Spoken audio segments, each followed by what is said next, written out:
잘 지내셨습니까? 한 주간이 굉장히 빨리 가는 것 같습니다.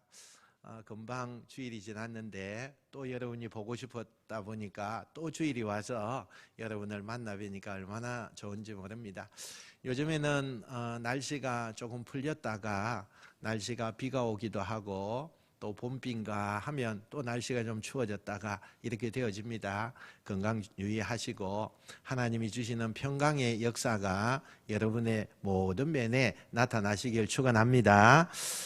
우리가 이제 출애굽기 32장으로 넘어와서 지금 하나님께서 모세에게 첫 번째 계명을 주시고 또 그 다음에 두 번째 계명을 주시면서 이제 두 번째 계명도 거의 마지막 부분에 우리가 살펴보고 있습니다.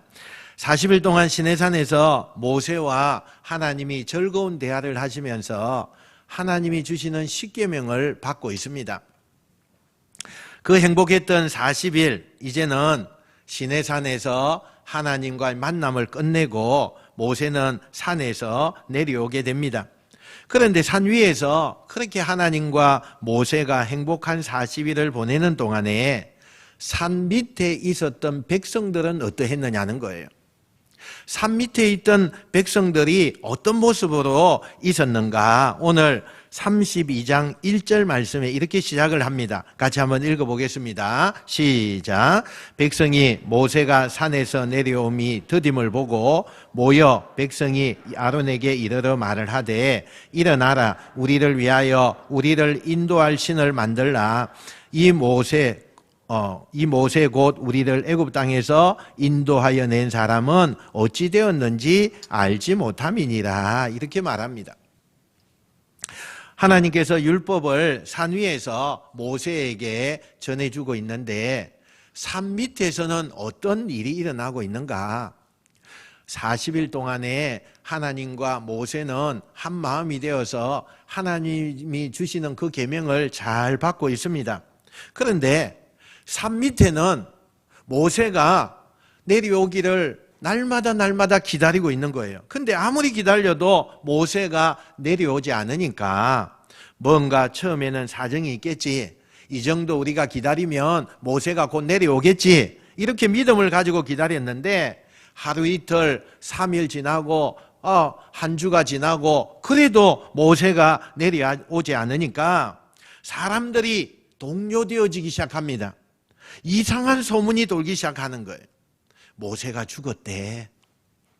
모세가 하나님이 데리고 하늘나라로 데리고 가셨대. 이런 소문들이 백성들 사이에 이곳저곳에서 퍼지기 시작하고 처음에는 한 사람, 두 사람, 그렇겠지 이런 정도였는데 시간이 가면 갈수록 이제는 그 소문이 진짜가 되는 것처럼 많은 사람들이, 많은 백성들이 동요하기 시작했다는 거예요. 이 소문이 삽시간에 이스라엘 백성들 전체의 마음을 붙들고 동요하기 시작하니까 가는 곳마다 웅성웅성 하는 거예요. 이제 그럼 우리는 어떻게 하면 좋아? 우리가 모세만 따라 나왔는데 모세가 없으면 우리는 어떻게 해야 돼? 그러면서 여기까지 우리가 왔는데 삽시간에 그 소문이 퍼지기 시작하고 결국에는 백성들이 불안에 떨기 시작했다는 거예요. 올라간 지 한참 된 모세가 내려오지 않으니 그래 지금은 백성들이 불안에 떨고 있는 이 모습을 장로들이 보게 되었어요. 그리고는 이 장로들이 불안한 민심과 또 장로들에게 또 백성들이 우리에게 정말 모세와 같은 그런 것을 우리에게 세워달라 이렇게 막 이야기를 하는 거죠. 아론에게 이 백성들이 이야기하는 것을 듣고 처음에는 말도 안 되는 소리다. 조금 기다려보자 이렇게 달려봤지만 대표들이 워낙에 강경하게 나오니까 이 아론이 어떻게 할 수가 없는 거예요. 여러분 이 대표가 누굽니까? 장로들이에요. 근데 출애굽기 24장에 보면 이 장로들이 모세와 함께 하나님의 산인 시내산에 같이 올라가서 하나님을 만났던 그 대표자들이에요. 그래서 하나님이 정말 위대하고 대단한 분이다. 이 모세와 함께 그 하나님을 보면서 두렵고 떨리는 마음을 가지고 하나님에 대해서 찬양하고 하나님에 대해서 두려운 마음을 가졌고 직접 보고 귀로 듣고 체험했던 그런 대표들이에요. 여러분, 기독교 신앙은 체험 종교라고 하죠. 하나님의 은혜, 성령, 하나님이 주시는 신비로움, 이런 것들을 체험하는 게 굉장히 중요합니다. 그러나 간혹 이 체험으로 모든 것을 다 하려고 하는 분들이 있습니다. 나는 체험이 있어. 나는 체험 신앙이야. 나는 하나님이 이렇게 하는 것을 나는 직접 체험해서, 그래서 이 체험하면서 모든 것이 다 된다라고 하는 그런 마음을 가진 성도들도 종종 있습니다. 여러분, 체험이라는 거 굉장히 중요합니다. 하나님 앞에서 내가 하나님을 만나는 체험, 성령의 능력을 입는 체험, 또 우리가 삶을 살아가면서 하나님이 나의 기도를 응답하셨고 내가 하나님의 인도하심을 받았다는 그 체험, 굉장히 중요합니다. 그러나 여러분, 이 체험이 전부가 되어서는 안 됩니다. 물론 신앙을 지키는 것에는 체험이 있어야 합니다. 그러나 이것이 전부가 되어서 이것 안 하는 사람은 믿음이 없는 사람, 성령을 받지 않는 사람은 그 사람은 지옥 갈 사람, 이렇게 하면 안 된다는 거예요. 우리가 체험을 하는 거 너무 중요하지만 그 체험도요, 시간이 가면 갈수록 그 체험이 점점 식어져 버려요. 잊혀져 가게 되고 그 체험이 점점 약해져서 신앙생활 하는 것조차도 할 수 없을 만큼의 연약함이 올 때가 있다는 거예요. 그래서 우리는 체험의 신앙도 중요하지만 우리가 하나님을 믿는 것에 말씀을 묵상하고 주님과 대화하고 이것이 끊어지지 않는 생활, 이것이 너무 중요하다는 거예요. 그래서 우리는 신앙생활을 이어갈 때에 가슴이 뜨거워질 때 그때를 사모해야 돼요. 여러분, 한번 물어볼까요? 지금 여러분은 하나님의 말씀을 들을 때 가슴이 뜨겁습니까? 여러분 속에 성령의 불이 막 솟아나고 있습니까? 신앙생활 하는데 너무 기쁨이 넘치고 은혜가 넘쳐서 교회 오고 싶은 마음이 여러분 그렇게 나타나고 있습니까? 교회 오면 눈물부터 나서 하나님, 제가 하나님의 성전에 왔습니다, 그러면서 흐느끼면서 기도하는 여러분의 모습이 있습니까? 여러분, 이것이 되어지지 않는다면 우리의 마음은 식었다는 거예요. 여러분의 뜨거운 심령이 식어 있고 하나님의 말씀에 대한 것도 별로 반응하지 않는 그런 심정으로 바꿔져 있다는 거예요. 그래서 우리는 체험신앙 중요합니다. 그러나 우리에게 있어서 계속적으로 뜨거움이 나타나는 신앙으로 되어져야 돼요. 이게 식어지겠다 싶으면 어떻게 해야 돼요? 열심을 가져서 그 열심 가운데 뜨거움을 맛보고 또 계속 그것을 이어나갈 수 있게끔 해야 된다는 거예요. 오늘 성경에 나오는 이 장로들은요, 하나님을 만났어요. 저 시내산에서 모세와 함께 하나님을 만났어요. 너무너무 감격스럽죠. 너무너무 은혜스럽죠. 너무 이제는 하나님만 위해서 내가 살아야 되겠다 마음 먹었죠. 그런데 지금 내려와서 시간이 흘러가니까 지금은 어떻습니까? 다 식었어요. 오늘 장로들이 그런 사람들이었어요. 그때 그 장로들하고 지금 이 장로들이 같은 사람이지만 마음으로 너무나 다른 사람이 된 거예요. 저는 여러분이 하나님을 가장 정점에서 만났던 그때와 지금이 동일한 여러분이 되시기를 주님의 이름으로 축원드립니다. 대표들이 워낙 강경하게 나오니까 아론이 더 이상은 이제는 어떻게 할 수가 없어서 그 여론을 막지 못합니다. 그래서 그들의 의견을 수용하기로 합니다. 그리고 아론은 주변의 기술자들에게 명령해요. 금송아지를 만들어라. 여러분, 왜 아론이 금송아지를 만들라고 했을까요? 여러분, 우리도 저기 영도에 가면 목장원이라는 곳에 가보면 여러분 뭘 보신 적이 있으세요? 예, 소를 크게 만들어 놓았어요. 소가 아주 큰 게 있더라고요. 실제 살아있는 소는 아니고 거기다가 노스로 해서 그렇게 좀 금빛이 좀 나게끔 그렇게 해놨더라고요. 오늘 이 아론이 금송아지를 만들래요. 그래서 그 기술자들에게 금송아지를 만들라 이렇게 지시해요. 여러분, 이 송아지는 당시 중동 지역에서요, 특히 이집트에서 이 송아지가 풍요의 신이에요. 힘을 상징하는 신이에요. 다산의 신이었어요. 그래서 굉장히 그 이방인의 그 나라에서 굉장히 큰 뭐예요? 신 중에 하나가 송아지, 소의 신이었어요. 그래서 그 소의 신을요, 얼마나 숭배했으면 왕도 어느 벽에 있는 그림에 보면 그 소의 젖을 빠는 그 모습을 그려서 그 벽에다가 장식을 해줄 정도로 그렇게 굉장한 신으로 모시는 것이 그 당시에 이방 국가들의 신이었어요. 그러니까 얼마나 신이 대단했던지, 그 소의 신이 얼마나 대단했던지 하나님과 맞바꾸는 거예요. 하나님의 자리에다가 이 금송아지의 신을 갖다 놓는 거예요. 그리고는 이 신을 만들기 위해서 백성들에게 금고리, 귀걸이, 금으로 만든 목걸이 이런 것들 가져오라고 명했더니 얼마나 많은 백성들이 자기가 가지고 있는 것을 다 내놓았어요.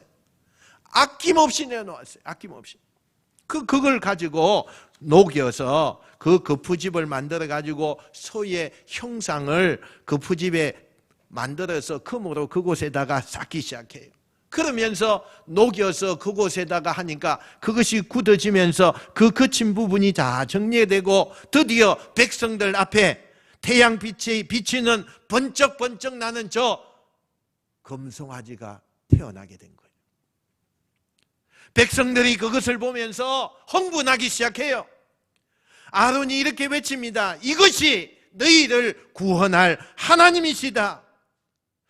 이 백성들이 아론의 이 말에 환호를 지르면서 난리가 났습니다. 이곳저곳에서 그냥 큰 잔치가 베풀어지고 그날에 환호하고 흥분하고 흥청망청 그 송아지 신상 앞에서 최고의 절정을 맞이하는 그런 시간을 가지게 된 겁니다.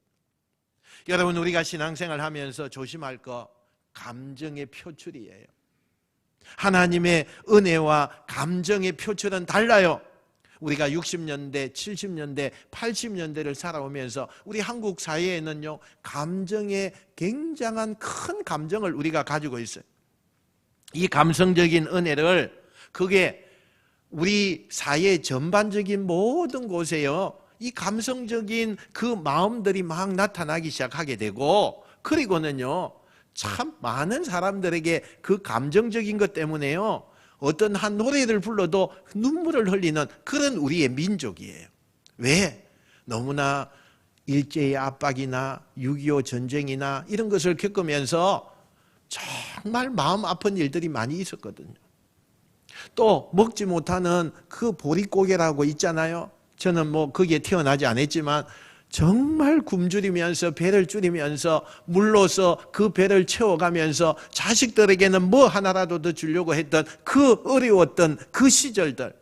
그래서 정말 인간의 감정이 어느 한 곳에 집중되면 그 감정이 폭발하게 되고 그 감정을 통해서요, 정말 눈물을 흘리면서 나오는 그런 우리의 민족이에요. 그러나 여러분, 우리가 하나님의 은혜와 이런 감정은요, 구별해야 돼요. 그 감정을 가졌다고 해서 내가 다 하나님의 은혜를 받았다, 그렇게 하면 안 된다는 거예요. 오늘 지금 저 모습을 이스라엘이 얼마나 흥분하고 감정의 표출이 나타나고 이게 정말 우리에게 눈에 보이는 하나님이다 그러면서 그들을 행하는 그 모습을 하나님이 다 보고 계셨어요. 그런데 저는 이 부분에서 제가 이전에 생각하지 못한 놀라운 것을 발견했어요. 그게 뭐냐? 하나님은 처음부터 모든 것을 보고 계셨다는 거예요. 그들이 정말 아론이 내려오지 않자, 모세가 내려오지 않자 아론에게 어떻게 행하고 또 어떤 마음을 가지고 금송아지를 만들고 뭐 이런 것들을 전체를 하나님이 보고 계셨다는 거예요. 여러분, 이들이 금송아지를 금방 만들었겠습니까? 아니에요. 많은 시간을 통해서 또 의견을 모아가면서 여러 가지 그 단계들이 많이 있었어요. 아론과 밀당을 했을 것이고 결국에는 이제는 금송아지를 만드는 이런 일이 나타나게 되었을 때에 여러분, 하나님은 그 모든 과정을 다 보고 계셨다는 거예요. 아주 오랜 시간 전부터 백성들이 하나님에 대한 불신앙과 우상을 만들려고 했던 거 다 하나님이 알고 계셨다는 거예요.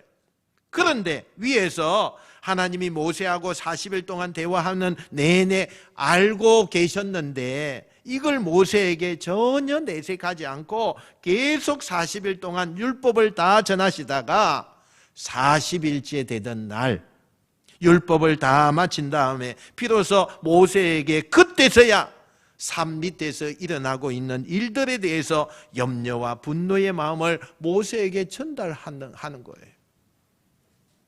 마음만 먹으셨다면 율법을 전하다 말고 모세야 잠깐 기다려라, 내가 밑에 내려가서 할 일이 있으니 너 여기 잠깐 기다려라, 그렇게 하고는 얼마든지 이스라엘 백성들 혼낼 수도 있었는데 왜 40일 동안에 하나님은 전혀 내색도 하지 않으시고 40일이 다 끝난 다음에 비로소 이스라엘 백성들에 대하여서 분노하셨을까? 저는 두 가지 결론을 한번 생각해 보았어요. 첫 번째는 지금 하나님께서 이스라엘 백성들이, 그리고 이스라엘 백성들 이후에 이 땅에 하나님을 믿는 그 그리스도인들이 계속 가져야 될 성막을 짓게 하는 일, 성막을 짓게 하는 일이 너무 중요했기 때문에 이 일에 집중해야 된다, 이렇게 생각을 했다는 거예요.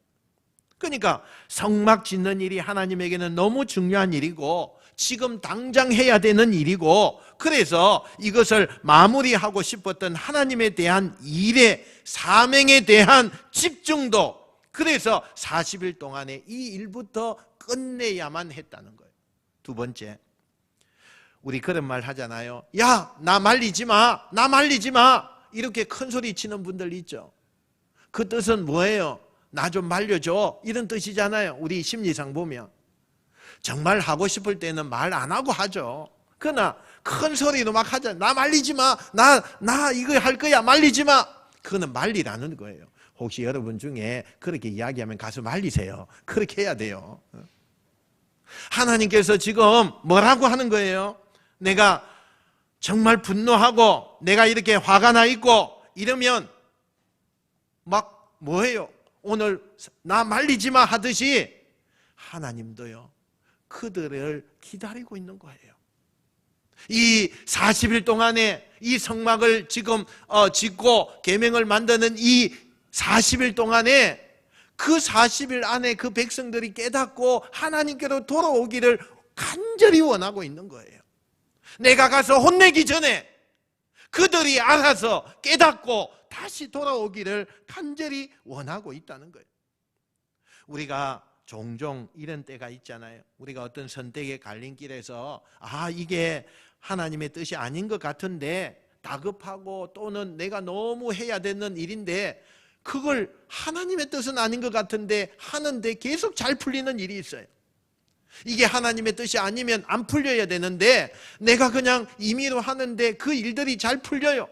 어떤 일을 해도 그냥 잘 풀리는 거예요. 그러니까 이게 하나님의 뜻인가 보다, 이렇게 이제 생각이 되어지고 그 일을 행하는 우리의 모습을 볼 때가 있어요. 참 희한해요. 인간적인 방법으로 하는데도 불구하고 너무 잘 풀리는 거죠. 타이밍도 딱딱 맞아요. 여러분, 요나 생각나나요? 요나가 하나님을 그 말씀을 거역하고 어디에요? 도망가야 되겠다. 그래서 뱃머리에 갔는데 이 하나님이 가라 하는 곳과 정반대의 배가 딱 준비되어 있는 거예요. 그리고는 그냥 막 얼마나 좋아요. 얼른 가서 배 타고 그렇게 떠나는 거예요. 그런데 잘 풀리는 것 같고 너무너무 그 타이밍도 딱 맞게 되어 있지만 나중에 요나가 어디에서 후회하고 회개합니까? 물고기 뱃속. 물고기 한번 보여줘-보세요. 물고기 뱃속이에요. 물고기 뱃속. 그곳에 들어가고 난 다음에는 요나는 너무나 눈물로 기도하죠. 얼마나 고통스러워요. 그 물고기 뱃속에 여러분 한번 안 들어가 보셨겠지만 우리가 한번 생각해 보세요. 그 뱃속에 들어가면 그 고약한 냄새 우리가 견딜 수 있을까요? 그 위액 그거요 어마어마할 거예요. 그 물고기 뱃속에 씹지 않고 삼켰을 때는요 소화가 안 된대요. 사람이 들어가면 소화가 안 된대요. 그래서 이 요나가 그 큰 물고기 뱃속에서 그렇게 3일 동안 살아 있었던 거죠. 만약에 3일이 지나고 나면 아마 요나도 죽었을 거예요. 그러나 그 타이밍은 하나님이 놓치지 않죠. 그래서 그 물고기 뱃속에 들어가 보니까 거기에 정말 하나님의 뜻이 어떤 건가를 절실하게 느끼게 되었다는 거예요. 우리가요 이제 하나님의 뜻이 아니고 기도하지 않고 인간의 감정이나 내 생각과 계획들로 뭔가를 딱 불신앙적인 것을 그렇게 추진했는데 내가 그 일이 너무 잘 되는 거예요. 타이밍도 착착 맞아요. 안 되던 일이 잘 되고 잘 풀리고 그러면 아, 내 선택이 맞구나. 이게 하나님의 뜻인가 보다. 여러분 그렇게 하면 안 돼요. 이게 함정이에요. 이게 함정이에요. 하나님의 뜻이 아닌 것 같은데 그 마음이 생길 때요 여러분은 하나님 앞에 기도해야 돼요. 아무리 일이 잘 풀리고 내가 하는 생각하는 것마다 잘 되고 그렇게 되면 내가 처음에 가졌던 이건 하나님의 뜻이 아닌 것 같은데 그러면 여러분 하나님 앞에요 질문해야 돼요. 하나님 이게 하나님의 뜻입니까? 정말 하나님의 뜻입니까? 물어야 돼요. 물어야 돼요. 저와 여러분이 하나님의 백성이라면 일이 잘 풀릴 때, 내 생각대로 잘 될 때, 그때 오히려 멈추고 내가 가는 길이 맞는가 셀프 체크해야 돼요. 셀프 체크. 나를 점검하는 거예요. 너무너무 잘 돼요. 너무너무 잘 되는 거예요. 너무너무 희한하게 내가 생각하는 대로 척척척 다 잘 되는 거예요. 계획대로 되고 아니 계획되는 것 이상으로 너무너무 나에게 유익을 많이 갖다 줘요. 그때 하나님의 백성이라면 하나님 앞에 물어야 돼요. 하나님 앞에 엎드려 봐야 돼요. 하나님 이렇게 잘 되고 이렇게 흥하고 이렇게 복되게 되는데 이게 정말 맞는 겁니까? 2번이고 3번이고 하나님 앞에 자신을 체크하는 것, 그것이 하나님의 백성이라는 증거라는 거예요. 내가 하나님의 백성이라면, 하나님의 자녀라면 잘 될 때는, 형통할 때는 하나님 앞에 전혀 자신의 문제를 내놓지 않아요. 자기 자신을 돌보지도 않아요. 내가 잘 되고 있으니까, 내가 지금 문제 없으니까 이게 함정일 수 있다는 거예요. 여러분 이 함정에 빠지면요 그 다음엔 자기 셀프 자가 진단이 안 돼요. 여러분 저와 여러분이 하나님의 자녀라면 내가 혹시 내 길을 고집하고 있는 건 아닌가, 내 생각으로 이걸 가고 있는 방향이 아닌가, 그 길은 언제든지 잘못될 수 있다는 것을 내가 인식해야 돼요. 인식해야 돼요.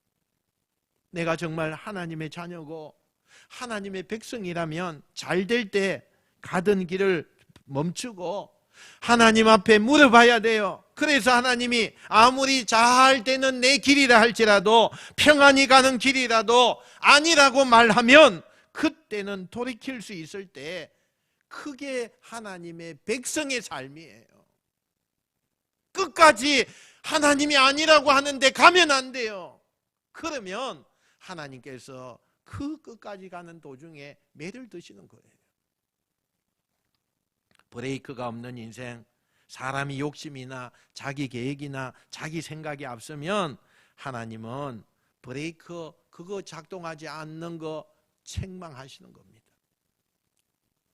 근데 정말 하나님의 사람이라면, 건강한 영혼 가진 사람이라면 하나님께서 아니야, 내 마음속에 아니야 그렇게 말씀하실 때 내 생각이 정말 잘 된 것 같고 내 계획한 것이 꾸민 그 길이 잘 되었다 할지라도 하나님이 아니라고 말씀하면 즉각 돌아설 수 있는 사람, 이것이 하나님의 사람인 줄 믿고 여러분 그 하나님의 반응에 민감하는 여러분 되시길 축원합니다. 하나님께서 얼마나 화가 나셨는지 모세에게 이렇게 말씀합니다. 모세야, 내가 저것들 다 죽여버리고 이스라엘 모두 멸망시킨 다음에 너를 통해서 아브라함처럼 다시 내가 시작하고 싶다. 얼마나 화가 났으면. 이스라엘을 노아 홍수로 싹 멸하시고 다시 아브라함으로부터 이스라엘을 시작하셨던 그것처럼 저 패역하고 내 백성이라고 인정할 수 없을 만큼 죄를 짓고 있는 저들, 이스라엘 백성들 200만 명을 다 죽여버리고 너하고 너의 가족들 통해서 시간이 좀 걸리더라도 다시 새로운 민족 만들고 싶자. 하나님의 계획을 모세에게 말하고 있는 거예요. 진짜로 하나님께서 그런 마음을 가지고 있었을지도 몰라요. 너무 안타까운 거죠. 저 백성들이 행하는 그 모습이 너무 안타까운 거죠. 이때 모세가 하나님 앞에 간절히 애원합니다. 하나님, 우리 조상 아브라함, 이삭, 이스라엘이 우리 조상들에게 뭐라고 약속하셨습니까? 열방에 많은 우리의 백성을 줄 것이고 너희로 하여금 큰 민족을 이룰 것이다 약속하지 않았습니까? 하나님이 지금 화가 나셔서 내 백성을 다 멸하시고 나면 저 이집트 사람들이, 이방 사람들이 우리를 얼마나 비웃겠습니까? 제가 지금 내려가 보겠습니다. 그리고 하나님께서 주신 2개의 돌판을 들고 산 중턱에서 기다리고 있는 여호수아와 만나서 산 밑으로 내려오는 거예요. 위에서 하나님께서 상황의 그런 말씀을 들었던 것보다 산 밑에 내려와서 실제로 그 환경을 보니까 상상하고 듣는 것보다 훨씬 더 죄를 짓고 있는 거예요. 너무너무 무서운 죄를 지금 저들이 짓고 있는 거예요. 하나님의 10계명 중에 1계명과 2계명을 완전히 지금 어기고 있는데, 우리 사진 한번 더 볼까요? 우상을 섬기지 말라고 했는데 버젓이 금송아지를 만들어 놓고 그 옆에서 춤을 추고 광란의 파티를 하고 있는 거예요. 이 기가 막힌 광경을 모세가 보다가 화가 너무 난 거예요. 아니, 이 백성들이 어디까지 지금 타락하려고 하는 걸까? 너무너무 화가 났어요. 그래서 그 화를 절제하지 못하고 하나님께서 새겨주신 그 2개의 돌판을 금송아지를 향해서 던져버려요. 그 돌판이 산산조각이 나버려요. 여러분, 여기에 2가지 의미로 해석할 수 있는데, 하나님이 주신 걸 어떻게 모세가 이렇게 던질 수 있느냐는 거예요. 이것이 하나님과 이스라엘 백성들 사이에 깨어진 관계, 그걸 지금 눈으로 보고 있는 거예요. 또 하나, 약속이라는 것은 서로 지켜야 되는데 그 약속을 지키지 않고 있는 거예요. 이스라엘 백성이 지금 그 약속을 깨고 있는 거예요. 그래서 정말 이 2 돌판 10계명이 아무 의미가 없는 거죠. 이게 무슨 의미가 있어요? 하나님이 주신 이 계명을 지키지도 않는데 이 돌판이 무슨 의미가 있고 하나님이 주신 약속이 무슨 의미가 있는 거예요? 하나님의 관심도 없고 하나님이 우리에게 축복하시고 하나님이 우리를 보호하시고 하는 이 율법이 무슨 의미가 있겠어요? 하나님과의 약속을 완전히 깨고 있는데 신뢰가 깨어져 버렸어요. 그러니 가치가 없는 거죠. 모세는 그 2 돌판을 던지고 산산이 부서지게 만들었어요. 백성들이 깜짝 놀랐어요. 안 올 줄 알았던 모세가 온 거예요. 모세가 명령하지요. 저 금송아지를 불에 태워라. 그리고 가루로 만들어 버려라. 이 금송아지 금으로 된 게 아니라는 거예요. 나무로 해서 금칠을 했다는 거죠. 그래서 그 나무로 된 그것을 다 불태우고 그 불에 의해서 녹여나는 그 금가루, 그것을 다 가지고 와서 백성들에게 물에 타서 다 마시게 해라. 여러분, 저도 이게 참 이상했어요. 어떻게 그 우상을 만든 금가루를 백성들에게 나눠주고 물에 타서 마시게 하는가? 여러분, 여기에는 의미가 있었어요. 오래된 이스라엘 백성들이 상징적인 습관 중에 하나가 이것이었어요. 그게 뭐냐?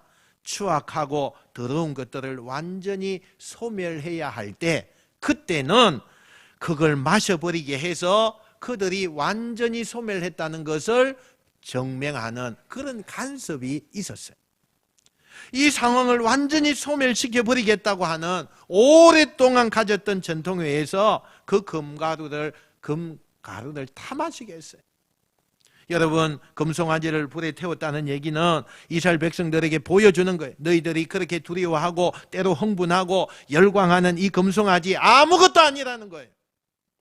가끔 교인들이 자기 집에 있는 부적 또는 위패 이런 거 처분할 때 굉장히 무서워해요. 근데 여러분, 아무것도 아니에요. 여러분, 그냥 종이에요. 그냥 나무 쪼가리예요. 불에 태우면 가루밖에 남지 않는 그런 것들이에요. 전혀 여러분, 하나님 외에 두려움을 가지지 않기를 주님의 이름으로 축원합니다. 지금 이 금송아지, 그들이 열거하는 금송아지를 불에 태워서 아무것도 아니라는 걸 보여주는 거예요. 그리고 아론에게 모세가 묻지요. 왜 그랬느냐? 모세가 아주 가관스럽게 이야기합니다. 22절 23절 우리 같이 읽어봅시다. 22절 시작.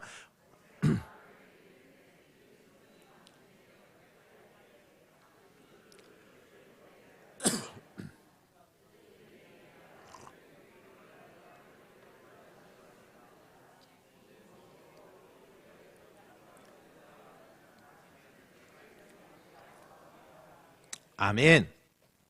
아론의 얘기는 모세야, 화내지 말아라. 나 잘못한 거 없어. 저들이 와가지고 하도 울면서 사정하고 그냥 놔두면 무슨 일이 일어날 것 같아서 내가 나름대로 지혜를 발휘해서 그렇게 만든 거야. 아론의 변론이에요, 이게.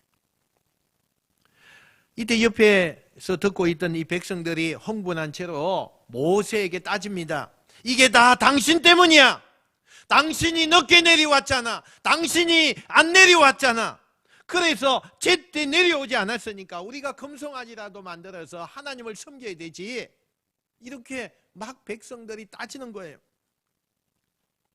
그리고 여전히 그 백성들은 자기의 잘못을 인정하지 않고 오히려 모세를 위협하고 그 금송아지를 두둔하려고 하는 소위 강경파들, 그 금송아지 옆에서 여전히 모세의 근의와 하나님의 근의를 부인하는 사람들이 계속 트러블 메이커로 시를 주도하고 있는 거예요. 그리고 그 강경파들 뒤에 서서 모세를 위협하고 하나님의 이름을 망령되게 일컫는 사람들이 계속 늘어나는 거예요. 더 이상 안 되겠다 생각을 한 모세가 중대한 결정을 내리죠. 굉장히 중요해요, 이거. 누구든지 지금 즉시 여호와의 편에 서기를 원하는 사람은 다 내게로 나와라, 이렇게 말해요. 누구든지 여호와의 편에 설 자는 다 내게로 나와라. 이때 가장 많이 모세 편에 선 사람이 누구냐? 모세가 속한 레위 지파 사람들. 사실은 이 레위 지파 사람들은 금송아지 만들 때 하나도 동요하지 않았어요. 끝까지 하나님을 섬기는 사람들이었어요. 그게 레위 지파였어요. 이 레위 지파 사람들이 모세에게 대부분 다 나와요. 그때 모세가 하나님이 명령하셨으니 너희들이 지금부터는 칼을 차고, 그게 친족이든 친구든 누구든 이 우상을 만든 일에 관여했거나 우상을 섬기는 일에 참여했던 사람들 다 골라내어서 죽여라. 결국에는 가장 강경하게 하나님의 이름을 망령되게 만든 사람들 죽이기 시작해요. 그 사람들이 대략 얼마나 되느냐? 3,000명이 돼요. 3,000명. 엄청난 피해 복수 같은 것들이 일어나는 거죠. 굉장히 단호했어요. 그렇게 하지 않고서는 뭔가 단절되지 않는 거예요. 그 제약이 단절되지 않아요. 여러분, 우리에게도요, 죄가 단절되지 않을 때는 진짜 끊어낼 만한 것을 해야 돼요. 교회는 죄가 있으면요, 그 죄가 계속 퍼져나가요. 어려움을 가진 사람들도요, 그 죄가 결국에는 잡아먹어요. 교회가 전체가 더러움에 휩싸이면요, 교회 하나님께서 초대를 옮기시는 거예요. 너무 무서운 거예요. 그러나 이 죄를 끊어내기 위해서는 중대한 것을 진짜 작정을 해야 돼요. 오늘 그들을 죽여라, 그렇게 말하잖아요. 뭔가 단절되지 않는다면 그들이 곧 망하게 된다. 우리 모두가 하나님 앞에서 망하게 된다. 시대를 진압하고 모세는 다시 다음날 하나님을 만나러 시내산에 올라갑니다. 여러분 같으면 무슨 기도할 것 같아요? 하나님, 하나님의 말씀이 맞습니다. 저것들 하나님의 자비와 사랑, 은총 요만큼도 베풀 자격 없는 인간들입니다. 하나님이 처음 말씀하실 때 그 말씀대로 하기를 원합니다. 아마 모세가 분노해서 모세가 하나님 앞에 따지듯이 그렇게 기도할 것 같잖아요. 근데 우리의 예상을 빗나간 모세의 위대한 기도가 이때 나오죠. 오늘 본문이에요. 31절 32절 우리 한번 봅시다. 시작. 모세가 여호와께로 다시 나아가 여짜오되 슬프도소이다. 이 백성이 자기들 위하여 금신을 만들어 싸우나 그 죄를 범하였나이다. 그러나 이제 그들의 죄를 사하시옵소서. 그렇지 아니하시오면 원하건대 주께서 기록하신 책에서 내 이름을 지워버려 주옵소서. 백성들을 원망하고 분노해야 될 이 모세인 줄 알았는데 백성들 편에 대신 서서 죄를 회개함과 동시에 하나님 그렇게 하지 않으면 내 이름을 생명책에서 지워주옵소서. 하나님 눈물로 내가 호소합니다. 눈물로 하나님 저 백성들 살려주옵소서. 백성들을 버리지 말게 해주옵소서. 모세가 하나님 앞에 눈물로 기도하는 거예요. 모든 것을 다 목격했는데도 불구하고 하나님 앞에 눈물로 저 무지한 백성들 살려달라고 울면서 하나님 앞에 매달리고 있는 이 모세, 이게 하나님의 백성이라는 증거예요. 사람을 보면 그런 기도 안 나올 거예요. 여러분이 살다 보면 사람한테 실망하고 사람한테 배신당하고 사람한테 상처 입을 때 모든 인간은요 사람 대 사람으로 보면 용서가 안 돼요. 실망감, 분노, 다시 보고 싶지 않죠. 그게 우리 모두의 마음이에요. 근데 모세는 내가 하나님의 자녀고 내가 하나님의 백성인데 그냥 사람을 보지 않고 그들도 하나님이 창조하신 귀한 하나님의 백성이라는 눈으로 그들을 본 거예요. 내 눈으로 보면 안 돼요. 하나님의 눈으로 보셔야 돼요. 여러분도 마찬가지입니다. 내 주변의 원수든 내 주변에 불편한 사람이든 내 눈으로 보면 절대 해결 안 돼요. 아무리 여러분이 이성적으로 공부하고 학문적으로 뛰어난 학문을 가지고 있고 여러분이 책을 읽고 무슨 수련을 해도 절대로 여러분 인간의 힘으로는 사람의 감정을 가지고는 사람 대 사람을 보면 그게 용서가 안 되는 거예요. 렌즈를 바꿔야 돼요. 하나님의 시선으로 렌즈를 바꾸세요. 우리 모든 것 다 내려놓고 한 가지 닉네임을 가져야 됩니다. I am Christian. 나는 그리스도인입니다. 나는 그리스도인입니다. 나는 하나님의 백성입니다. 이 고백을 하면서 하나님 앞에 나아가시는, 그래서 여러분에게 행복함이 풍요로움이 넘쳐나는 복된 여러분 되시기를 주님의 이름으로 축원드립니다. 기도하겠습니다.